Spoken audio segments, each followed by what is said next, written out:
राम राज्य तो तब होता जब योगी सरकार अगर नदी पर पुल बनाए आधुनिक युग में, तो अगर वहां टोल टैक्स वसूलने का काम जो होता है, वह टोल टैक्स वसूलने का काम, उसका जो ठेका होता है, उसका जो टेंडर होता है, एक केवट को देना चाहिए। अगर उत्तर प्रदेश सरकार से कि जो केवट अपनी वोट दे करके योगी जी को सत्ता तक पहुंचाने का काम किया है, उन केवटों को योगी सरकार ने क्या दिया? ये जो सत्ता में बैठी सरकारें हैं, एक खनन के नाम पे जब बालू खनन होता है तो वहां एक मोटी रकम वसूली जाती है। शुल्क के नाम पर, रवन्ना के नाम पर वहां टेंडर दिए जाते हैं, और जब वो टेंडर का प्राविधान लगा तो केवट का अधिकार वहां भी छिन गया। आज जो योगी जी की सरकार में राम राज्य की बात कही जाती है, वहां केवट का हक, केवट का अधिकार और केवट की बात कहां की जाती है? वास्तव में अगर आप राम राज्य की बात करेंगे, आप रामायण की बात करेंगे, आप जय श्री राम की बात करेंगे, तो आपको केवट के बिना नैया आपकी पार होने वाली नहीं है। झूठ की बुनियाद पे खड़ा अगर सत्ता का महल आपको देखना हो, तो आप उत्तर प्रदेश की तरफ रुख कीजिए। यहां उत्तर प्रदेश में बैठे सत्ताधीश से कहते हैं कि यहां राम राज्य चल रहा है। अगर आप राम राज्य की बात करेंगे तो आपको रामायण की तरफ जाना पड़ेगा। अगर आप वाल्मीकि का रामायण अगर देखेंगे तो वहां भी केवट की बात किए बिना राम राज्य बड़ा अधूरा होता है। अगर आप रामचरितमानस भी अगर पढ़ेंगे तो वहां भी अगर केवट की चर्चा न हो तो वह रामायण वहां भी अधूरा छूट जाता है। और अगर आप राम राज्य की बात करेंगे तो अगर यहां केवट की बात न करें तो यहां भी जो है राम राज्य अधूरा रह जाता है। केवट जो होता है वह भी राम की नैया को पार लगा करके उनको पार उतारने का काम किया था। अगर वह केवट का वर्णन करना अगर आप बंद कर दे, केवट का वर्णन अगर न किया जाए, तो रामायण भी झूठी लगेगी, रामायण भी संपूर्ण नहीं लगेगी। आज जो योगी जी की सरकार में राम राज्य की बात कही जाती है, वहां केवट का हक, केवट का अधिकार और केवट की बात कहां की जाती है? वास्तव में अगर आप राम राज्य की बात करेंगे, आप रामायण की बात करेंगे, आप जय श्री राम की बात करेंगे, तो आपको केवट के बिना नैया आपकी पार होने वाली नहीं है। आज उत्तर प्रदेश के अंदर जो सरकार चल रही है, इस सरकार का भी खेवनहार इस उत्तर प्रदेश का केवट समाज है। संजय निषाद के सहारे योगी सरकार की जो नाव पार हुई, संजय निषाद के सहारे जो योगी सरकार की नाव पार हुई, वो 300 के पार उनको पहुंचा के सत्ता की कुर्सी तक पहुंचाने का काम किया।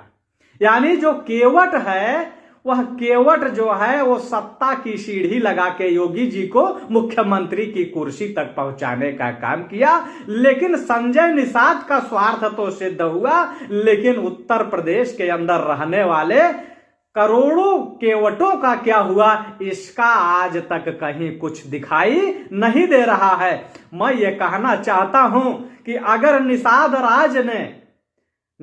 राज ने यानी केवट राज ने अगर राम की नैया पार कराई थी, तो उनको पार उतराई के बदले केवट को इतिहास में नाम दर्ज हुआ।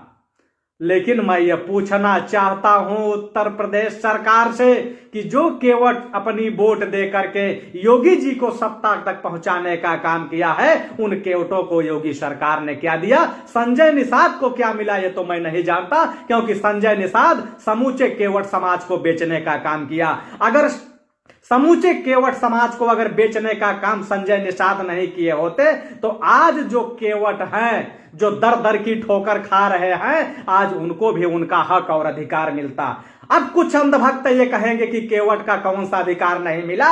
मैं ये बताना चाहता हूं कि केवट का जो इतिहास है हमारे इस समाज में आज से नहीं, हजारों साल से रहा है। जब राजे और रजवाड़े हुआ करते थे, उस समय जो केवट हुआ करते थे, नदियों पे पुल नहीं होता था। यही केवट भारत के अंदर रहने वाले, देश दुनिया के अंदर रहने वाले जितने भी राजे महाराजे थे, उनका जो व्यापार चलता था, इन्हीं केवटों के सहारे चलता था। कहा जाता था कि नदी पार कौन उतारेगा, केवट उतारेगा, और इसीलिए उनको नदी का जितना भी संपूर्ण अधिकार था प्रकृति का, वह सब का सब केवट को दे दिया गया था। चाहे वो बालू निकालने का काम हो, चाहे मछली मारने का काम हो, ये सारा का सारा केवटों के हक में था। लेकिन आज जब हम 21वीं सदी की बात करते हैं तो राम राज्य पीछे छूट जाता है। अब राम राज्य पीछे इसलिए छूट जाता है कि अगर हम 21वीं सदी की बात करें तो हम मंगल ग्रह की बात करेंगे जाने की,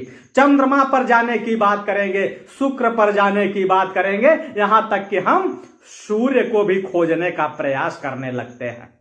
और जब सूर्य को भी खोजने का हम प्रयास करने लगते हैं तो हमारा जो है वेद और शास्त्र पीछे छूट जाता है। उस समय हम वैज्ञानिक युग में प्रवेश कर जाते हैं, और जब वैज्ञानिक युग में हम प्रवेश करते हैं, आधुनिक युग में प्रवेश करते हैं, तो हम नदियों पे पुल बांध देते हैं। और जब नदियों पे हम पुल बांध देते हैं तो जो केवट है, एक केवट की नाव जो है वो किनारे लग जाती है, उनका रोजगार छिन जाता है।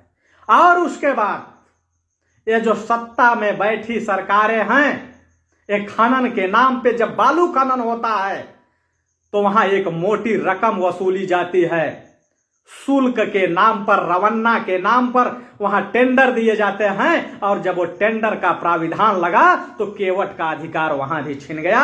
मैं ये पूछना चाहता हूं योगी सरकार से कि अगर समाजवादी पार्टी की सरकार में अगर केवटों को उनका हक और अधिकार नहीं मिला, बसपा की सरकार में उनको उनका हक और अधिकार नहीं मिला, कांग्रेस की सरकार में उनको उनका हक और अधिकार नहीं मिला, तो केवटों को लगा कि अब योगी के रूप में हिंदूवादी सरकार आने वाली है, एक संत गद्दी पे बैठने वाला है, तो हो सकता है कि हमें हमारा अधिकार मिले।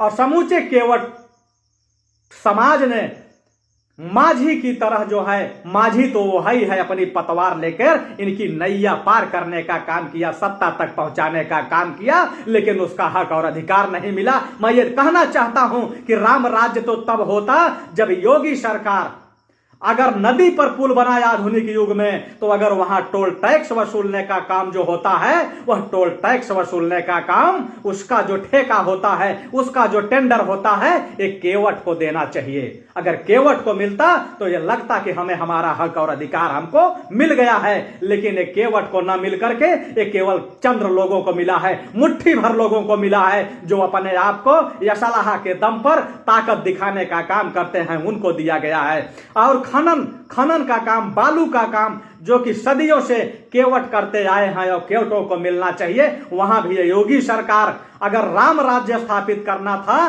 तो खनन का जो पट्टा होता है वह सिर्फ है और सिर्फ केवट के नाम होना चाहिए। अगर केवट के नाम हुआ होता तो लगता कि केवटों को उनका हक और अधिकार मिल गया है। लेकिन राम राज्य जो है ये झूठ की बुनियाद पे खड़ा जो है ताश का महल है, झूठ की बुनियाद पे खड़ा ताश का महल बहुत दिनों तक टिकने वाला नहीं है। इसलिए मैं ये कहना चाहूंगा कि जो बड़ी आबादी में निषाद और मल्लाह हैं, बड़ी आबादी में जो निषाद और मल्लाह हैं, वो आने वाले समय में अपने हक और अधिकार की बात करें, और यह अपना उनकी मांग होनी चाहिए कि जो भी सत्ता में आएगा टोल टैक्स का ठेका केवटों को देगा, और जो भी सत्ता में आएगा बालू का टेंडर केवटों को देगा, हम उसके साथ रहेंगे, तभी राम राज्य कायम होगा, अन्यथा राम राज्य कायम नहीं होगा। ये झूठ की बुनियाद पे खड़ी जो ताश का महल है, इसे ढहाने का काम करेंगे। इसी के साथ जय हिंद, जय जवान, जय किसान।